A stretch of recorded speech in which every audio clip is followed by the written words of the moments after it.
Hey, what's going on? It's Bill Burr, and it's time for the Monday Morning Podcast for Monday, September 9th, 2024. What's going on? How are you? Oh, my God. Fucking wiped out. Oh, are you, Bill? Are you wiped out from telling jokes? Well, I'm fucking old. Cut me some goddamn slack over here, for God's sakes. Oh my God. Last night I was in Swanee, Tennessee, way down upon the Swanee River. That's not where it's from. But Swanee, Tennessee, absolutely gorgeous. Overlooks the Tennessee Valley. You know, I stayed at this really cool hotel, and I walked over to the golf course to get a burger.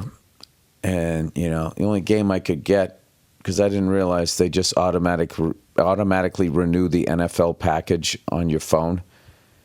So funny. You got to tell them, like, yeah, I'm good.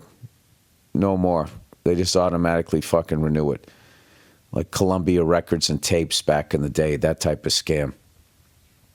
Which is really surprising because the NFL always just seems to be so much about player safety and, you know, taking care of the fans. It's really surprising that they would choose the dollar over doing the right thing, you know? So anyway, I was watching the Titans game. Titans versus the fucking the Chicago Bears. And I'm going like, Christ, this is going to be a boring-ass game. It actually wasn't bad. The defenses were good. The Titans have a decent defense, but their offense, my God, they just kept turning the fucking ball over. That Will Levi guy, I don't know what he was thinking. It's like he was playing Frisbee football, that fucking interception. I mean, that was one of the most desperate plays I think I've ever seen in my life. I haven't seen one of those in a while. It was just like, I don't know, like he was getting chased by a bear and he had a baby in his hand. He was like, somebody take it. So I'm glad I didn't fucking pick that game. I did all right with my pick. I went 2-1 yesterday, and tonight I got the Jets getting 4, which seemed really cool at the time. Now I'm like, why would I do that? Aaron Rodgers hasn't played in forever. He's 41 years old. But, I got into the hype. I was so excited when he went to the Jets, to see the Jets be good. It's just funny because it doesn't make any sense at this point. They've been so fucking bad for so long, even though they're in our division, and they were such assholes when Rex Ryan was there. Oh my God, they took on his personality. Remember all that shit Rex Ryan's talked? I'm not going up there to kiss his rings. All of that stupid shit he was saying.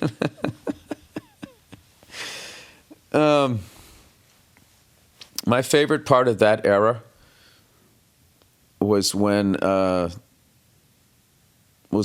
lost to the fucking Steelers and Rex took his fucking headset off and threw it on the ground. Oh my God, he fucking annoyed me. But I will say, he was a good coach. He was a good fucking coach. And they beat us in the playoffs. Sorry, I'm just waking up here. Anyway. How about the fucking Patriots? I took the Pats. These are my picks yesterday. I got my picks right here. I got my picks right fucking here. You want some picks, you motherfucker? I had the Lions -3.5. They pulled it out in overtime. I had the Patriots getting 8.5. They win the game 16-10. And then I had the Raiders +3. I don't know. I like a former player coach. I kind of forgot that Jim Harbaugh is a former player. He's been coaching for so long. Captain Comeback is what they used to call him. It was I don't know what I guess all these years living in the living in L.A. I kind of enjoy the AFC West. I guess I did when I was a kid. The Raiders, the Chargers, the Air Coryell Chargers. Those are the ones I liked. So that was the one stinkeroo. And tonight I got the Jets getting 4, which I'm thinking, why the fuck was it only 4? And I was like, you know why, Bill? Because they try to get money on both sides of the ball, and there's a bunch of dumb fucks like you that put money on the Jets. Sorry, just keep yawning. Who the fuck bets the Jets, Bill?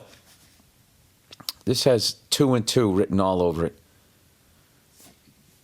That's what I did all last year. That's all I did was go 2-2, 2-2, 2-2, 2-2, 0-4, 2-2, 2-2, 2-2, 3-1, 2-2, 2-2, 2-2. That's what I did last year. Who knows? Anyway, let's get on with the podcast. So last night, I performed in this place called The Cavern in Shawnee in Tennessee here. And what the fuck? My brain isn't even working here. With Dean Del Rey. Dean taped his first fucking stand-up special. And it was The Cavern. It's like the guy carved out the inside of a cave, or the cave already existed. And he put a stage inside this goddamn thing. I'm not gonna lie to you. It was like underground Red Rocks. You got to go to this venue. And then he also has an amphitheater that he built on the outside during COVID, which amazed me because I thought everybody out here was like, I don't give a fuck. Doctors are full of shit. I believe my friend. And I thought everybody just kind of went about their business. Out here in Shawnee, Tennessee, I thought that's what they did. But they actually made an effort. They cleared out some trees. They had an amphitheater. Well, then I guess they were all going out there fucking standing there. But I think standing outside wasn't too bad. I don't know. I'm just glad all that shit was over. I kind of missed the pandemic. What sucked about the pandemic is we didn't know when it was going to be over. But if we knew when it was going to be over, we could have enjoyed it. And been like, this is fucking great. I get like fucking 9 months off from work. Then it would have been awesome. People who were wearing masks would be psyched about people who weren't wearing masks. Because they could be like, great, they're just extending the vacation. But no matter what, it's going to be over on this date. That was the scary thing about the pandemic. You couldn't enjoy all the fucking days off. Me not having to go on the road, getting on airplanes. Because you were just like, is it ever going to be over? Am I going to run out of money? Is there going to be food? But if you just actually knew it's going to be over. It's going to start in March of 2020, and it's going to be over whenever the fuck. They let us out, in the summer of 2021? I don't know. You could have, actually enjoyed it. So anyway, we played it last night. Dean absolutely smashed his first set, so then he could have fun the second set, killed on the second set. And I tried out a bunch of new shit. Started to feel like a comedian again. Because, oh my God, Billy fucking Bombardier. I was not having good sets lately. And, because usually when I go to put together a new hour, I'm just on the road. So what happens is I got my new shit, which squeezes out a couple of old bits. And gradually the new shit overtakes the old shit. But I wasn't on the road because it was the summertime, man. I was just spending all this time with my kids, and I'm going to be doing that play in New York. So I'm trying to get all this dad time in that I can. And I wasn't on the road doing the work, so I was just going down to the store, just doing all new stuff. Holy shit. Oh, Billy Mediocrity. So, what's funny is I did this private gig the other night, opening for a band, which it never goes well as a comedian, opening for a band. I know the crowd liked me and everything, but they were like 9 fucking miles away. This is what happens when you open for a band. The whole crowd's sitting down, but when the band comes on, everybody stands up and they rush up to the stage. So I'm fucking standing on stage you know, and then the guy who, it's a private gig, which I never do these things. Fortunately, the guy was really cool. And he was sitting like, right down Broadway, right in front of me. He was laughing his ass off, him and his wife the whole time. So that was keeping me going. Because if I wasn't seeing his face, I was thinking like, I don't think I'm going to get paid on this one. And the band was standing to the side watching me. So I'm fucking struggling, eating my nuts. So, of course, they're laughing their asses off. That's what keeps happening to me with these gigs where you open for fucking bands, is what ends up happening is I bomb and the band loves it. I didn't bomb, but it was like fucking bomb. It wasn't like a bomb, but it was like a bomb. Do you know what I mean? But was great was I got to watch. The best part was hanging out with the band before and like in the middle, because like I went out and then there was a dinner in between, which fortunately they didn't make me fucking sit down. Sometimes, back in the day they would like whatever, like, rich person fucking hired you. They'd want you to get there before the gig and sit down and have dinner with them. And then you just felt like, you felt like Julia Roberts in Pretty Woman. Like, what should I wear? I've never fucking understood it. So thank God. This guy was really cool that we worked for. He didn't do that. It was just a quick meet and greet. We shot the shit, talked some sports. Actually, the last two of these, the last time I did one of these was before the pandemic. Like, I never do these private gigs. But, it was in LA. I hadn't fucking worked in a minute. You can only take so many fucking months off, and, you start going like, I need to go make some money, right? So, anyway, the last one went good. Now that I think of it, I think a lot of times they go good, and a lot of times the person doesn't make me sit with them. I don't know what my fucking problem. You know what it is? I remember what it was. I did a fucking Christmas party in Manhattan. I don't know how long ago. I was still living in New York, so it was in the 2000s. And it was one of the worst gigs I ever had. It was like 40 people. It was in the downstairs near like the outside area to like a brownstone. On the Upper East Side, one of these just fucking $20 zillion houses. And it was a bunch of fucking rich people, and like New York rich. Okay? I'm not talking like, I got me a ranch and a bunch of cattle. Like, those fucking people aren't like the same kind of rich as New York. New York riches, we know who the next 9 presidents are going to be. Cattle ranch rich is more like fucking, yeah, you want to shoot it? Go ahead, right? They're fucking... You ever ride a 4-wheeler? Come on, let's do it. It's just going to roll over and crush you. Yeah, it's a different kind of rich. You know what I mean? New York rich is just like, it's fucking annoying.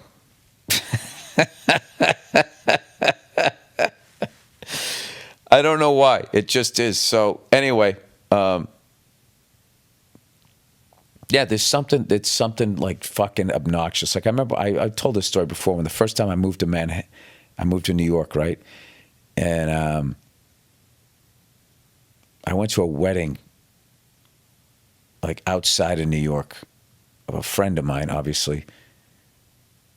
And my friend who was getting married had a friend that he went to college with that had a lot of money and was living in New York. And I asked him where he was living. He said, he goes, I live in Manhattan, right? And I said, yeah. I go, I'm living there too. I'm on the Upper East Side. And he goes, oh yeah, what building? And like, I didn't even know what it meant. And when I went back to New York, I asked a comic, and he told me, he goes, that guy was being a dick. That guy was being a fucking dick. because like what building, like if you just had a fucking walk up, I actually lived on the ground floor, walk through bedroom, you know, your building didn't have a name, but if you had like a doorman and a gym and amenities, you know, that you're fucking you're building the soliloquy. I live in the soliloquy on Lexington or whatever, right? Sorry, I can't remember the name. They always have like some fucking stupid. I live on the exclusive on 74th and Madison. So anyway, I go up to do the fucking gig.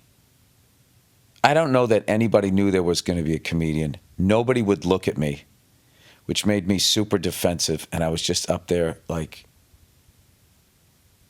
telling a joke, and then they wouldn't laugh. I'm like, really? You guys aren't going to laugh at that? I was doing that at a fucking Christmas party. And I got super defensive and super angry. And I was just standing there basically yelling at 40 fucking rich people I don't know. Yelling my act at them. This was so long ago. I remember being on my flip phone afterward, yelling at my agent, going, I'm not fucking doing these anymore, okay? Don't bring me any offers, because I'd always say yes because the money was good and I needed the money. Look at me. You got everything. I got a shit in a bag, man, right? I was like that guy in the wheelchair in fucking Carlito's Way. So I would always take there was 2 gigs that I would always take that I didn't want to take because I just needed the fucking money. I was broke. Was doing college gigs, doing nooners, you know, 12 noon, 1 in the fucking afternoon, standing in a cafeteria. Nobody would have any idea that there was going to be a show. The fucking humiliation. You had to stand up there for a fucking hour. And I literally had to get in my head and I had to be like, in an hour, you're going to be back in your car and you're going to be driving away and you're never going to come here again. You're never going to see these people again. It doesn't matter. Just go up there and just fucking take it. Those gigs and fucking private parties. Oh my God. I remember I did one at this fucking Elks Lodge. We had some goddamn golf course. It's probably why I hate golf to this day. All those guys with their slacks, with their fucking shirts tucked in and shit. Anyway, I remember before I went up, they had guys going up on stage from the crowd telling street jokes. Telling fucking street jokes. And this one guy was telling really good street jokes. And after his street joke, he goes, see, there's nothing to it. There's nothing to it. And they went, sat down. A few other guys told jokes. They didn't go that well. And that guy just kept coming. He came up like 3 times. Like 3 fucking times. And he killed. He told a great street joke. And he just kept he points over at me the last time. He goes, see, there's nothing to it. He goes, what do we need this guy for? I've told this story before. And I went up on stage. I was so fucking pissed that this fucking jerk-off doing street jokes thought that was at the level of what the fuck I was doing, right? Having to go up there with my own fucking material, figuring this out, as opposed to going like, a rabbi, a priest, and a fucking jerk-off walk into a bar, right? Like that's, you know, what do we need fucking, you know, the George Carlins of the world? What do we need fucking comedians for, you fucking asshole? It's all the same thing. Look at you, fucking water cooler Joe over here telling fucking, you know, 2 nuns, a fucking whore, and a tiger are all sitting at a bar. The tiger says, you know, that bullshit. I love those jokes, but it was fucking annoying, right? So, and I wasn't comparing myself to George Carlin, but I'm just thinking like this guy has no respect for stand-up comedy, right? And in the words of Michael Jordan, I took exception to this. So I fucking go up there. And once again, I am just angry, I am defensive, and I'm yelling my act at them. And what I should have done was I could have just gone up there, relaxed, be like, God, I'm not pleasant. What about this guy here, man? Crushing it with the jokes. You know, blah, blah, blah. You kill, yeah, well, you know. I mean, you didn't have to say, what do you need me for? That didn't make me feel welcomed. I could have gone in like that. And I didn't.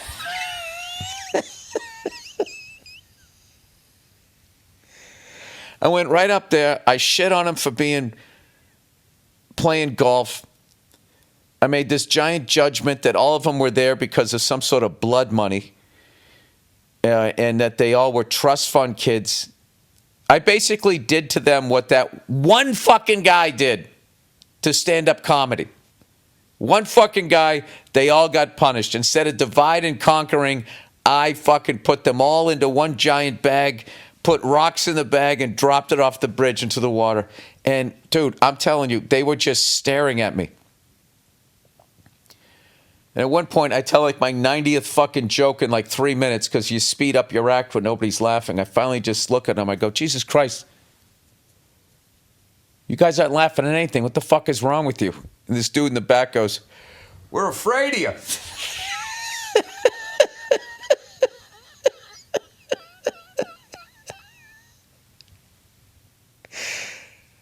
Oh, one of the most embarrassed I've ever been on stage. I was like, oh my God, I'm just up here screaming like a lunatic, aren't I?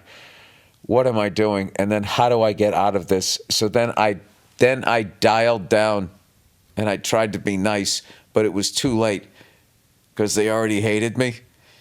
You know, like when your dad was an asshole to you and then he wouldn't apologize. He would just come around, just sort of start talking to you.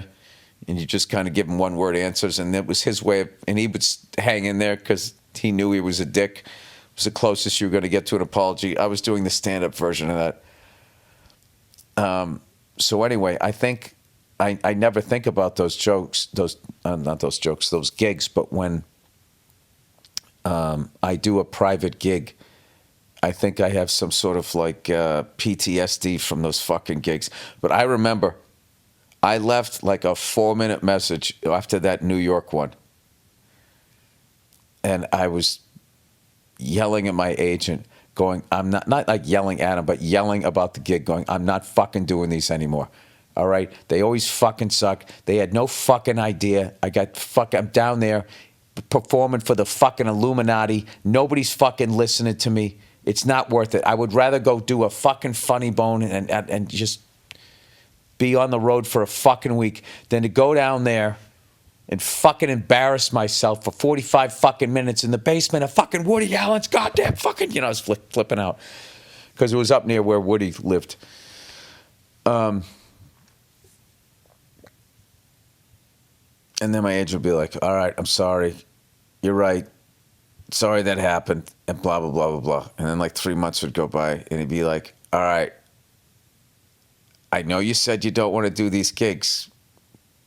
All right. And I would be sitting there shaking my head, listening to the message. And he'd be going, there's a private party, da-da-da-da-da.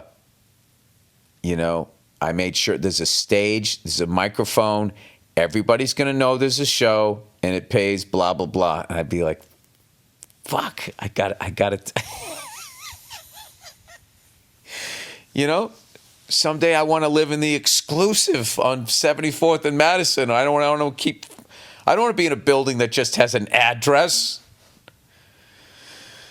If I can wake up in a city. So I take the gig, right?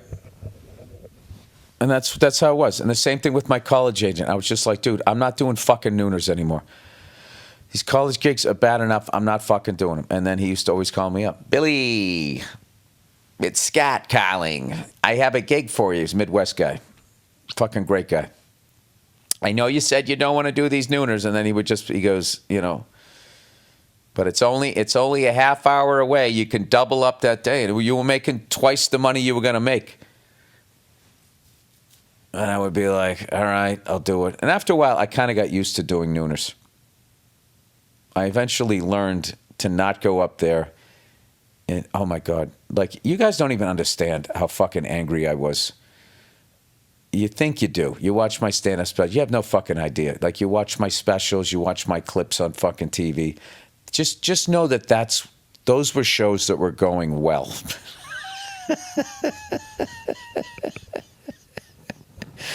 Now, just imagine it not going well. And also being in a fucking impossible fucking situation.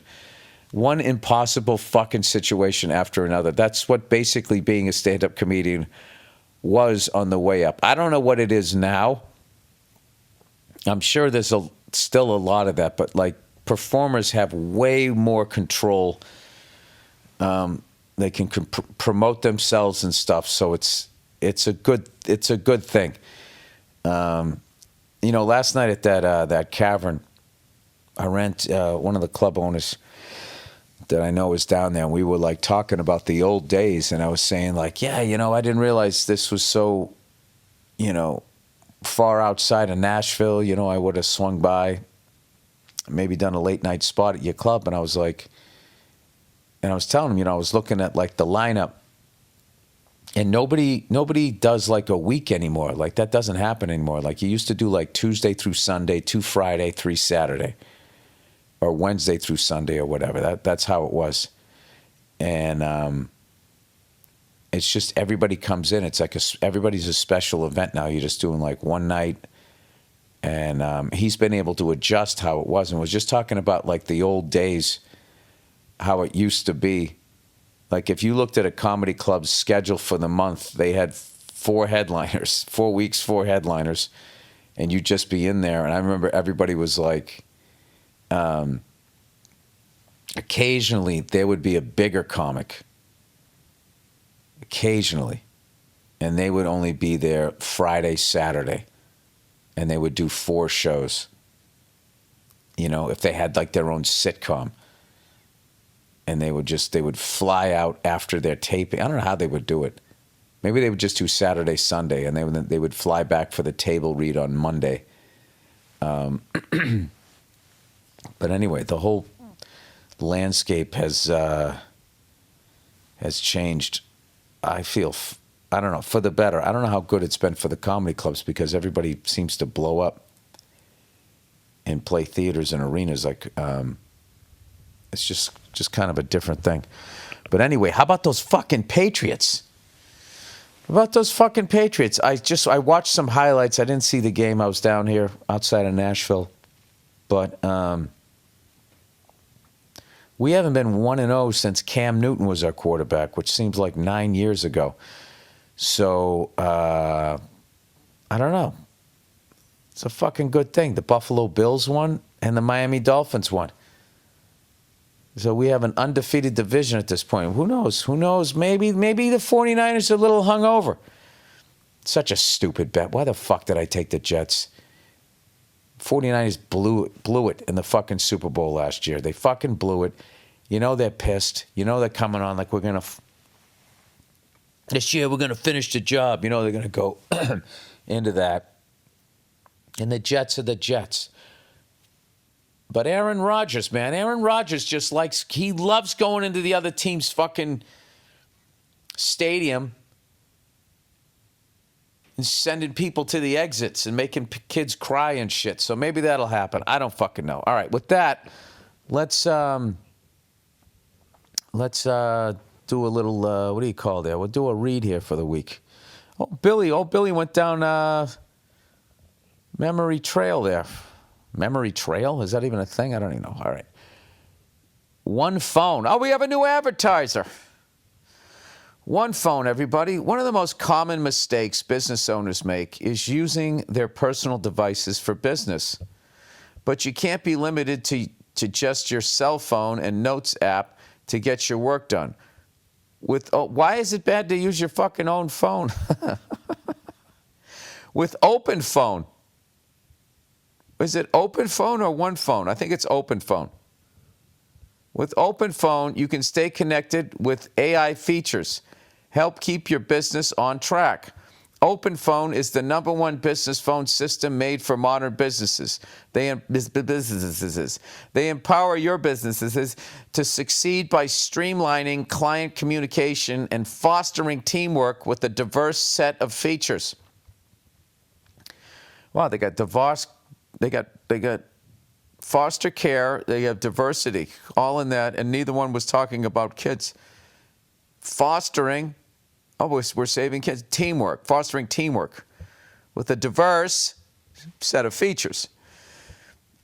They got a Puerto Rican microphone. They have an Irish screen. Open Phone works through an app on your phone or computer and integrates the HubSpot and hundreds of other systems. They use AI-powered call transcripts and summaries so you can have a summary of your phone call with action items right when you hang up. No more note-taking or forgotten to-dos. Wait, so you can have a summary of your phone call. So there's a robot listening to it, and there's another robot taking notes like a robot stenographer? Is this what's happening? How long did I sleep last night? This fucking is like, what? It's like some Buck Rogers shit.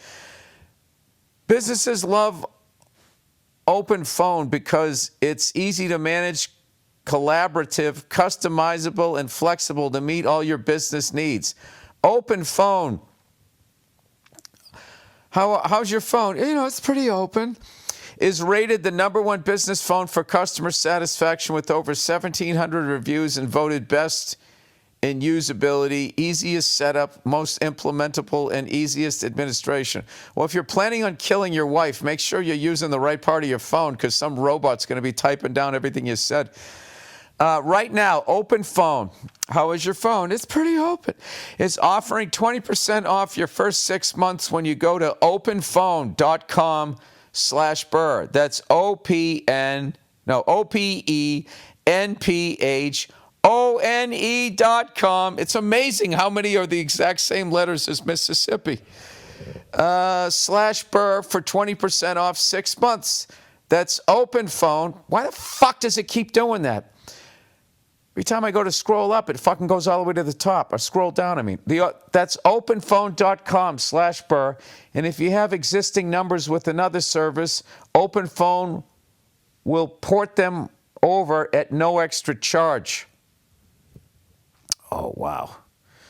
Dude, that's the business world right there. And if you're using something else, we built in a way that we can easily absorb what the other person was doing and just drink their milkshake. There will be blood. All right. All right, so if you want somebody fucking typing everything that you said during your business call so you can never take it back, so you lose the option of being like, oh, come on now, I never said that, you're going to be fucked. I mean, you already have a wife. Why would you want 2 fucking robot wives? Is the future just going to be every fucking thing you ever said and did is going to be somehow filmed and written down? All right. Oh, look who it is, everybody. Old Zip Recruiter. You know, a great service is sold when it gets great word of mouth. That's why I wanted to let you know what people are saying about our sponsor, Zip. The marketing manager of NextKey said, the #1 reason why I love ZipRecruiter is because it's so fast and easy. Just like that whore up the street. And the CEO of Walls Need Love said, I posted a job on ZipRecruiter and found my lead graphic designer within just a few days. Thank you, ZipRecruiter. The takeaway, if you're hiring, excels at finding qualified candidates fast. And right now, you can try it for free at ziprecruiter.com/Burr. ZipRecruiter's powerful matching technology identifies top talent for your roles quickly and immediately. Can NFL coaches use ZipRecruiter? By the way, have you guys seen the Miami Dolphins head coaches transformation? People have been doing memes about this, from a mathlete to some guy, he's starting to look like Sean Penn's character in Carlito's Way. The lawyer. I don't know what he's doing down there, but I think he needs to stay home and stop going out with the ladies. I actually like it. It reminds me of the old 80s movies. They'd have some ugly chick with a ponytail and glasses, and then they take the glasses off and shake out her hair. See, look, you're beautiful. He's doing the guy version of that. And immediately after you post your job, it starts showing you qualified people for it. In fact, 4 to 5 employers who post on ZipRecruiter get a quality candidate within the first day. See why Zip piss. I almost forgot. You always got to do the reverse devil one. Is hiring site is the hiring site employers prefer most based on G2. Try it for free at this exclusive web address, ZipRecruiter.com/Burr. ZipRecruiter, the smartest way to hire. Fuck, there's another one. All right, here we go, everybody. Simply Safe. Have you ever felt a sense of unease when you leave your home, wondering if everything will be safe while you're away? Do you ever feel there's someone standing in the bushes watching you, with or without pants? I know I have. Sorry, I'm riffing some of this. This isn't all their copy. That's why I needed a security system, and I knew my family deserved the best. After some extensive research, I found Simply Safe. I've loved having Simply Safe protect my home for years now, and the security and service have exceeded all expectations. With Fast Protect monitoring and Live Guard protection, Simply Safe agents can act within 5 seconds of receiving your alarm and can even see and speak to intruders to stop them in their tracks. You'll never be locked. I would love to have that job. Talking to the intruder, getting on the speaker. Oh, you fucked up now. They're like half a block away, dude. I hope you enjoy prison and a fucking dick up your ass. Click. You know, it'd be funny as your boss would be coming over like, listen, we're not saying don't have fun at Simply Safe, but let's, we do have female employees here, so let's not say D up the A, all right? And try not to taunt them. All right.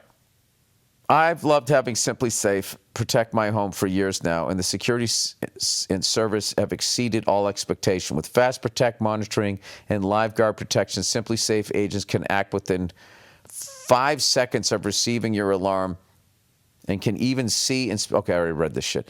You'll never be locked into a long-term contract, so you can cancel anytime. Pricing is transparent and affordable at less than $1 a day with no hidden fees, ever. Simply Safe has been named Best Home Security System by U.S. News and World Report for 5 years running and offer the best customer service in home security, according to Newsweek.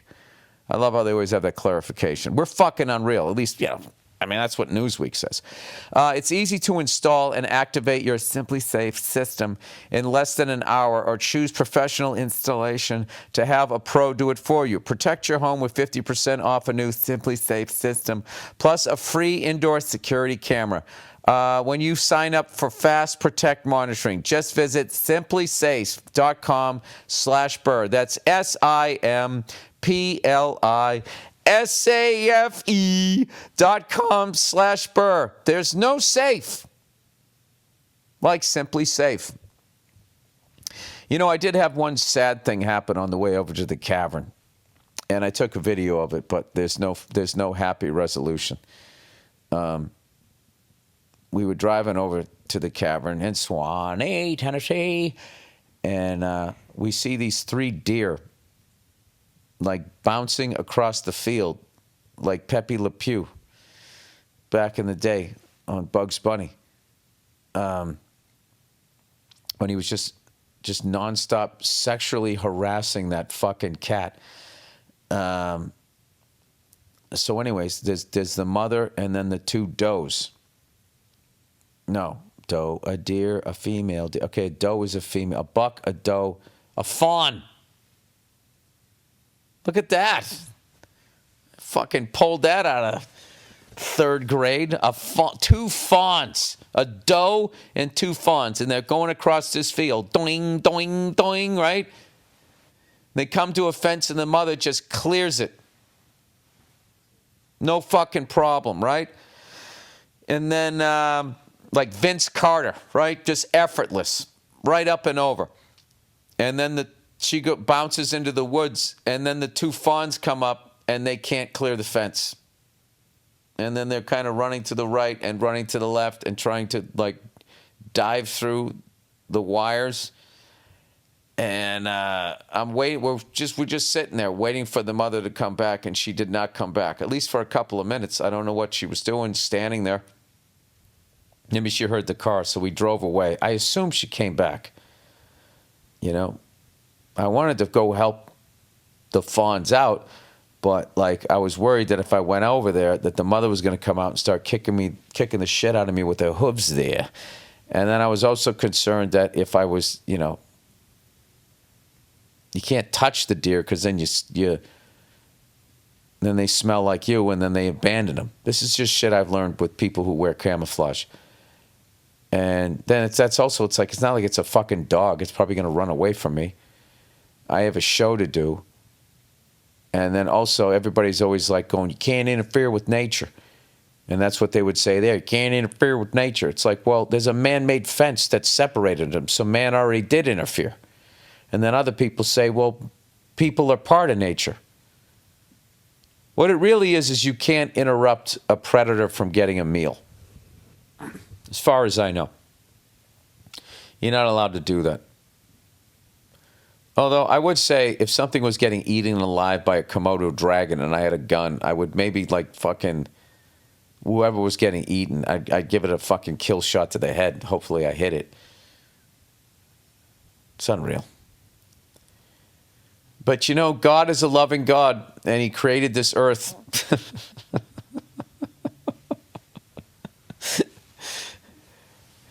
There is no way God is a loving. This is. I'm going to tell you a story about 3 creatures that God created, and this is what happened: a hornet, a praying mantis, and a human being. So a human being captured a hornet and a praying mantis, and then with tweezers took the hornet and placed it in front of the praying mantis, which grabbed it with its fucking trash compactor front spiked legs and immediately began eating this thing alive, like right in the middle of its body, just fucking. And God made all of those creatures. He made the fucking human being who for likes wanted to feed a living thing to another thing alive. It's bad enough that that's what fucking happens in the bug world. It's just, it's like, all right. I don't want to criticize God's work, but if I was, his best work, his best album, I would say is any sort of cats, right? The lions, the tigers, the fucking mountain lions, because they go in and they fucking grab you and they choke you out, and then that's it. You lose consciousness, and when you're dead, then they eat you. Okay? I don't like house cats. They fuck with mice and they play with them and shit, and they play with their food. They're cunts. But I think that they have a complex because they're the smallest of all of the cats, right? And then I would say God's worst work: Komodo dragon, bears, and praying mantises.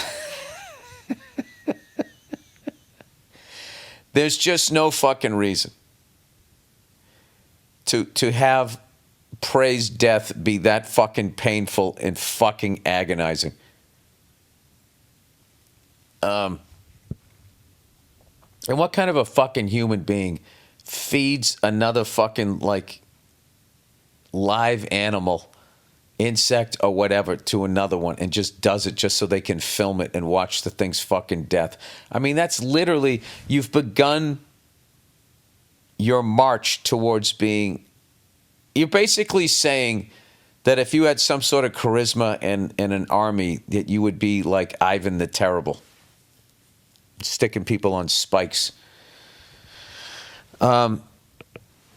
Anyway, so we ended up leaving, and the fawn were still fucking looking for their mom. So I imagine they got into the field somehow, so she could teach them how to jump back over. I mean, they had to have jumped over some fence to get there to begin with. I don't fucking know. But that's one of the reasons why I stay out of nature. Okay? I don't know a lot about it. I know from a distance it's beautiful, and the closer you get to it, the sadder it gets. You know what I mean? I stay in humanity. Like that's I don't want to go any lower than that. As far as that's why I don't watch fucking nature shows. Nature shows are the worst. They'll show you the beauty of nature, and then immediately they start telling you why it's all going to go away because of the awful shit that human beings are doing. And then there's just no solution, and then you're just fucking sad. And then that's it. You know, I'll tell you what neither Trump nor Kamala Harris are going to be talking about is how the Great Barrier Reef is dying. They just don't give a shit. They're going to have fucking, Adamant and Stevie Wonder come out and play at the DNC and the Republican National Convention. They're all going to talk about family values before they go queer off with each other or whatever the hell happened out there. I still don't understand that. Somebody's trying to say that some gay dating app crashed in the city during the Republican National Convention. It's like, what did they have to do with that? How do you know there wasn't a bunch of liberal gays that went there to yell at them? It probably didn't happen. So they all went there to go talk about astronauts and fucking guns and all of that shit, and then they went and made out with each other. That's what liberals are saying is happening. And you know what? That's the kind of information that all that does is just piss the other side off, and then they're going to fucking say something about you, and then the corporations win. And then you just get this feeling of this sense of fucking loneliness and depression, and next thing you know, you're feeding a hornet to a fucking praying mantis just to get the attention.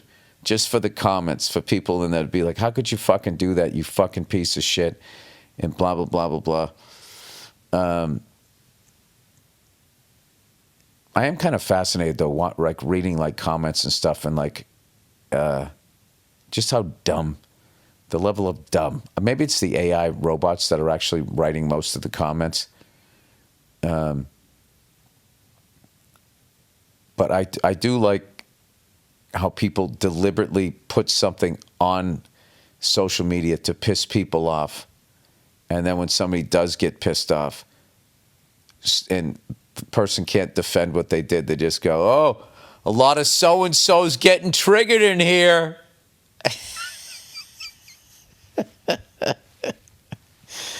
Anyway, I got Aaron Rodgers tonight plus FOA.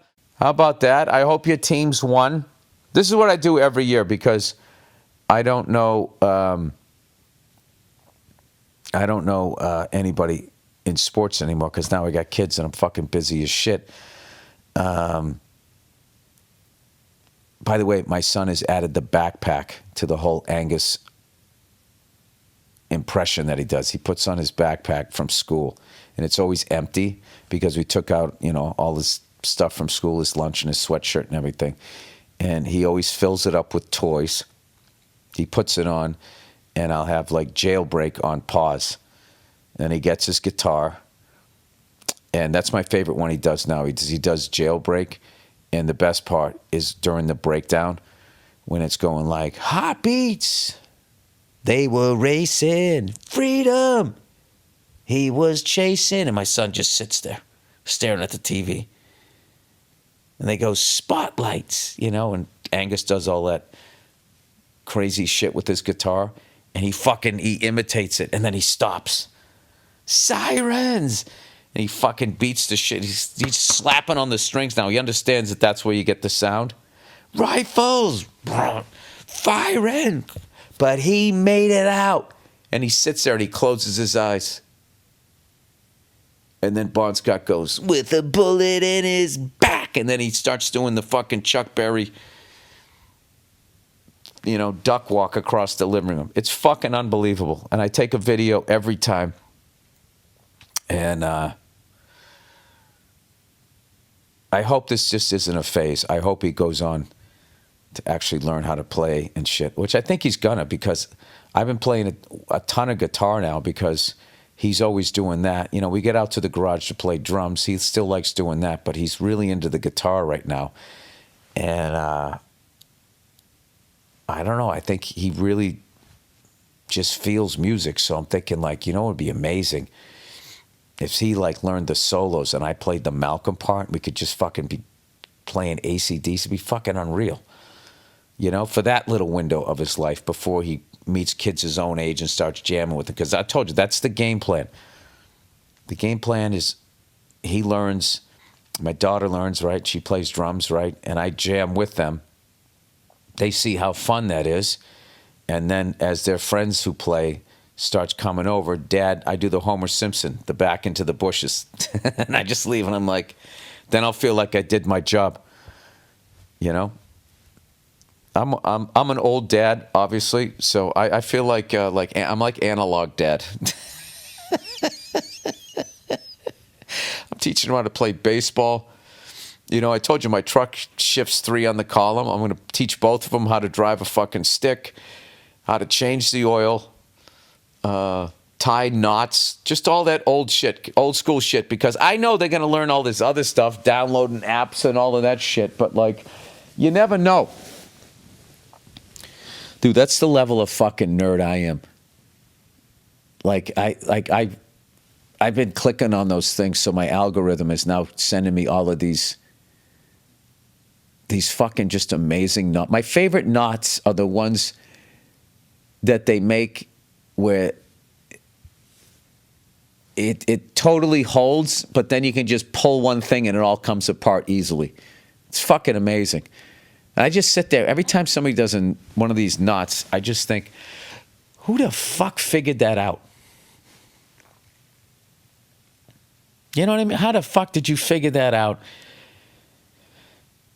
There was no TV. People just sat around with rope, just fucking, what if I did this? What if I made a loop and stuck it through the other loop and went around here and up and down, over and under and all of that shit? I'll tell you what is annoying is the amount of times you got to watch the video over and over and over again. But I don't know. What's funny is I like learn how to do them and then I immediately forget like how to do it because it's some goddamn elaborate shit. I will tell you that. But anyway, this is what I want you guys to do. If you're football fans, I want you to really enjoy this season. As far as just enjoy the fact that it's football season. I was really trying to do that yesterday. I just kept telling myself, it's week 1. How great is that? It's football season. It always goes by in a blink of an eye. And I'll always be on Anything Better with Verzi and would be like, for week 9, like, oh my God, we're over the hump already. It's already half over. The fastest regular season in all the 4 major sports in the United States is football season. Your team plays once a week. That's it. 17 fucking games. That's it. And then it's a fucking wrap. Then you're into the playoffs. And you're excited about the playoffs. Because you want your team, or you know, you got money on it or whatever. And you don't also realize that the playoffs means there's only like 5 weeks left or whatever. And then next thing you know, you're all excited about the Super Bowl. And then the Super Bowl happens and the team wins and all of this shit. What does that mean? How many rings does this person have? And how could this person do that? And then all of a sudden, the next week comes by and there's no football. And you're like, what the fuck happened? Oh my God, it's over again. But they do have it worked out though. Because you only have to ride it out for 2 weeks and then it's March Madness. And then right after March Madness, baseball starts, NBA, NHL playoffs. And then those fucking things end. And then you got the dog days of summer. But by then, MotoGP has started up, right? Well, that starts up in February, but it's getting good. You know, you're sitting there. I got to watch this week's, by the way. I heard it was good. I got a friend of mine, BT, comedian, and he always, you know, if it's a good one, he'll always be like, did you watch? Did you watch? So I know it's going to be a good one. So I got to check that out. All right, that's it. That's the podcast for this week. Thank you so much to everybody that made the journey down to the cavern. I've played some amazing places, and that is just right up there with all of them. And I'm so happy for Dean. It's such a Dean Del Rey special. It just is. It's just like, he had on his Brian the Bootmaker fucking boots, custom made boots.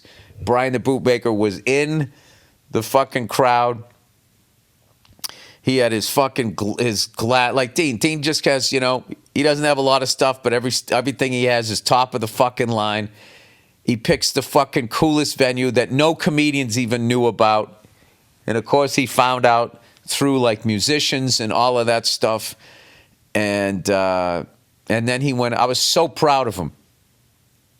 We were at the hotel gym earlier in the day and he was just Dean. And I was just sitting there going like, thinking in my head, like, this guy isn't nervous at all. He doesn't seem on edge. He's not asking me for any advice. I'm like, I think this guy's fucking locked in. So how we did it was I did 20 before him and 20 after him. And he went up first show. And I watched like the first 20 minutes and I was just like, oh, this guy's got it. He's got it on the first one.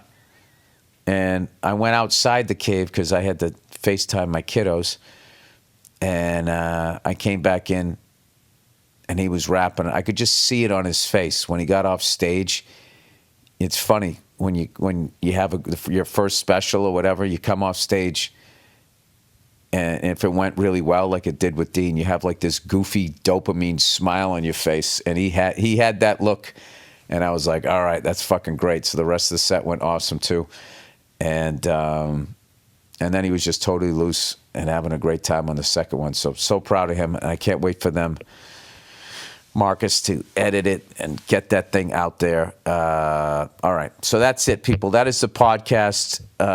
Go fuck yourselves. And I will check in on you in a couple of days on Thursday. All right.